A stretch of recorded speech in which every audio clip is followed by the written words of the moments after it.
It is a nightmare that creeps in and overtakes the lives of countless individuals and communities, cultures, and nations. The major cause of most of the world's conflicts can be summed up in one word: exclusion. Exclusion is characterized by a superiority complex, distinguishing the us from the them, based upon the idea that we are not and do not act like them. Exclusion then becomes the impenetrable boundary that separates people from the other and prevents a meaningful encounter with the other. Exclusion can be seen in varying degrees throughout history: the Holocaust, the Rwandan genocide, and the African slave trade. The most recent example of exclusion is the Israeli-Palestinian conflict, in which exclusion perpetuates violence and injustice. There are distinct differences between us and them, the victim and the victimizer. A descent into the conflict-ridden underworld of evil reveals a strange but persistent anomaly.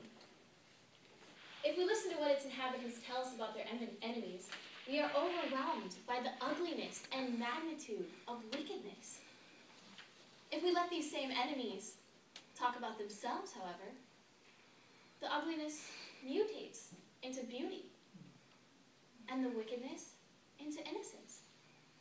The magnitude remains the same. These clashing perspectives give rise to a glaring incongruity. In a world so manifestly drenched with evil, everybody is innocent in their own eyes. Those who do accept blame hasten to mount greater or equal or greater blame on the shoulders of others.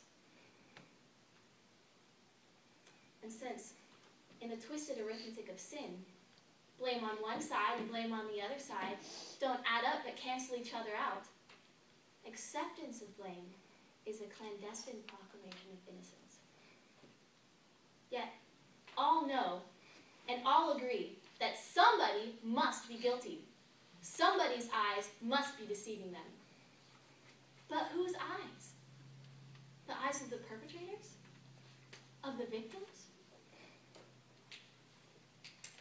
Dear Bisan, I'm not totally sure what to write about here, but I guess I'll start with talking a little bit about myself. I'm Jennifer, but you could call me Jen. I'm 17 years old, and I live about 17 miles outside of the West Bank. I attend school every single day. However, I did not want to spend this whole letter talking about myself, but rather I would like to know about you, and people like you, Palestinians, of course. Palestinians are evil, somewhat to savages. But for some reason, even in writing you this letter, I do not feel that you are what everyone says that you are.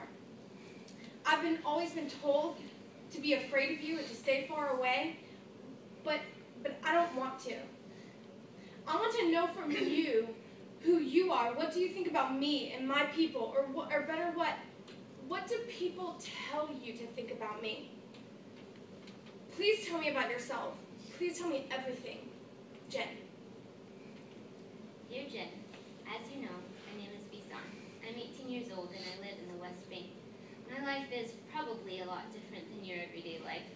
I used to attend school until it was bombed by the Israeli soldiers.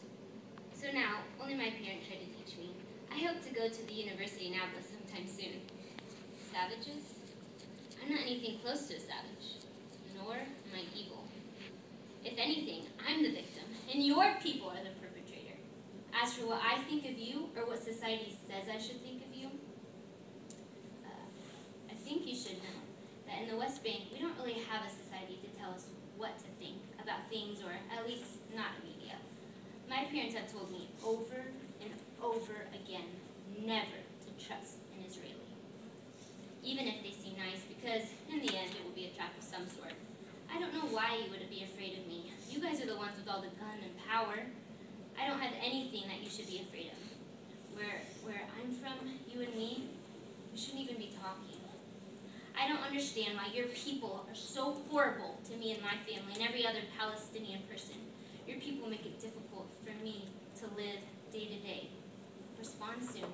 I'll be going into the city next week, and we all know how long that takes. Bisan. distance, the world may appear neatly divided into guilty perpetrators and innocent victims. The closer we get, however, the more the line between the guilty and the innocent blurs, and we see an intractable maze of small and large hatreds, dishonesties, manipulations, and brutalities, each reinforcing the other, intertwined through the wrongdoings committed and suffered. The victim and violator are bound in a tragic and self-perpetuating solidarity of sin. Tell her it's a game. Tell her it's serious. But don't frighten her. Don't tell her they'll kill her. Ask him if he's happy. Ask him what he wants to be. Ask him. Don't frighten him. Don't ask him things he doesn't know. Tell her they're bad in the game. Tell her it's a story. Tell her they'll go away. Tell her she can make them go away if she keeps still. Ask him if he would like to draw a picture. Ask him for a picture of his home. Ask him to draw that. Ask him to remember that. Ask him to always remember that. Tell her there are people who hated Jews. Don't tell her that. Just tell her it's over now. Tell her there are still people who hate Jews. Ask him if he understands the Nakba. Must we ask him about the Nakba? Ask him if he knows he's loved. Ask him if he knows that he's not wanted. Tell her we won. Tell her her brother's a hero. Tell her how big their armies were. Tell her we turned them back. Tell her we're fighters. Tell her we got new land. Ask him if we had to lose. Don't ask him why we lost the land. Ask him why we lost yet more land. Ask him to name one friend. Ask him when it's going to change. Ask him if they'll ever leave. Don't tell her how many of them have been killed. Tell her how many Hamas fighters have been killed. Tell her they're terrorists. Tell her they're filth. Don't tell her about the family of dead girls. Tell her she can't believe all that she sees on television. Tell her we killed the babies by mistake. Don't tell her anything about the army. Ask him if he knows about our friends in Europe. Ask him if he knows what they say. Don't ask him. He knows. Ask him how they think he's oppressed. Ask him what he really thinks they know. Ask him if they know anything. Ask him about liberty. Ask him if that matters. Ask them if they have the right to tell them what they do not want to hear. Do not ask him that. Tell her.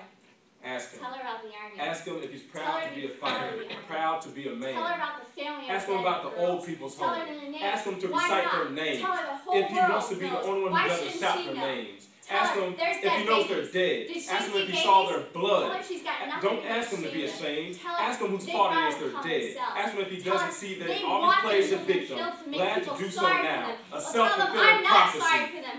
I Tell told them you not people to be ask sorry him for them. to Tell them die. we're the Ask ones him that if she he's should sorry be for them. for. Don't ask him They to feel can't sorry for talk them. suffering Ask him to us. not to feel suffering for Tell them. her. Not to feel Tell her. anything for them. We're the Ask ones to be him to sorry cloak for. himself, Tell to her hide we're in the iron fall, fist now. to stay Tell her concealed, it's the to keep on final killing war. until he Tell her feels won't safe. stop killing Ask until him we're if he safe. knows Tell her where I'm we not shall be when I safe. saw the dead Ask him policemen. if I was Tell here her if we they're bumped them animals out, living took in them off rubble the now. map.